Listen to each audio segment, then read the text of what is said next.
আচ্ছা, একজন মানুষ যখন সে ভ্যান গাড়ি চালায়, তো সে ভ্যান গাড়ি চালায় দেখে সে কি মানুষ না? তাহলে তাকে আমরা মানুষ কেন ভাবতে পারি না? সে ভ্যান গাড়ি চালায় দেখে তাকে আমরা মানুষ মনে করি না, তাকে আমরা মানুষ ভাবতে পারি না।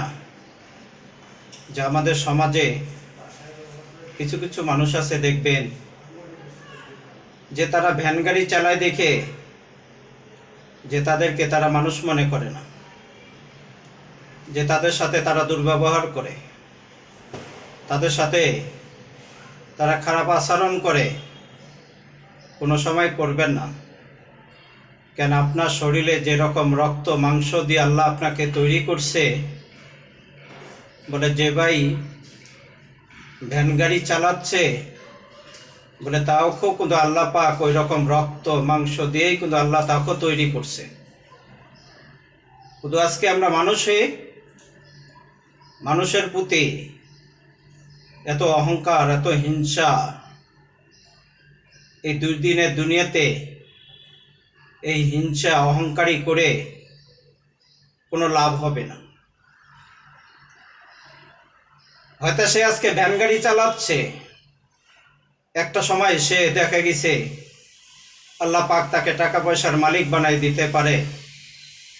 আর আজকে আপনি যে টাকা পয়সার মালিক আছেন, কিন্তু সে ভ্যান গাড়ি চালায় দেখে আপনি তাকে ইজ্জত করলেন না, সম্মান করলেন না। হয়তো আল্লাহ তো আপনাকে একদিন এই পথের ভিখারি আপনাকে বানাইতে পারে, এই পথে আপনাকে আল্লাহ একদিন নিতে পারে। একদিন হয়তো আপনাকে এই ভ্যান গাড়ি চালাইতে হতে পারে। কিন্তু সবসময় এই জিনিসটাই চিন্তা করবেন যে ভ্যান গাড়ি চালায়, যে কুলিগিরি করে, যে দিনমজুর কাজ করে, বলে তারাও মানুষ। বলে আল্লাহ পাক তাদেরকেও সৃষ্টি করছে। বলে আল্লাহ যেরকম আমাকে সৃষ্টি করছে, বলে একজন যে কুলি, সে কুলিগিরি করে, সে বোঝা টানে, বলে ওই ভাইকেও আল্লাহকে সৃষ্টি করছে। বলে যে ভাই দিনমজুর কাজ করে, বলে আল্লাহ তাকেও সৃষ্টি করছে। কিন্তু আজকে আমরা দুনিয়াতে এত বাহাদুরি, এত অহংকারী করে কি লাভটা হচ্ছে, আর আমরা কি লাভ পাচ্ছি?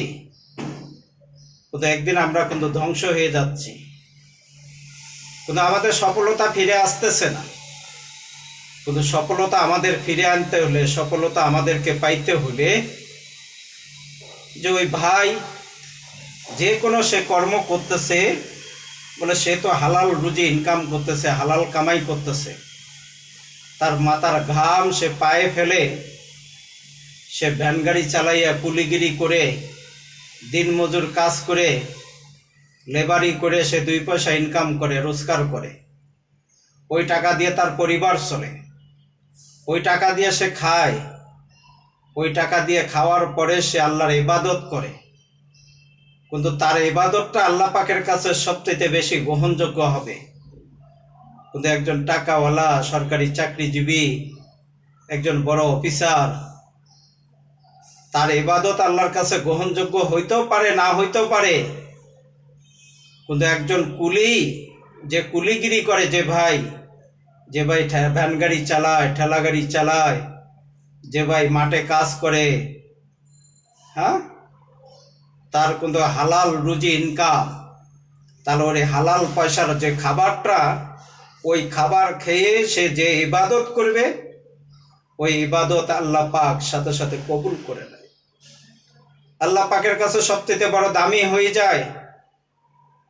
কিন্তু ওই একজন দিন মজুরওয়ালা, একজন কুলিওয়ালা ভাই, একজন ঠেলা গাড়িওয়ালা, একজন ভ্যান গাড়িওয়ালা ভাইয়ের মতো বলে আমরা এরকম সুখী হইতে পারি নাই, সুখী হইতে আমরা পারবো না।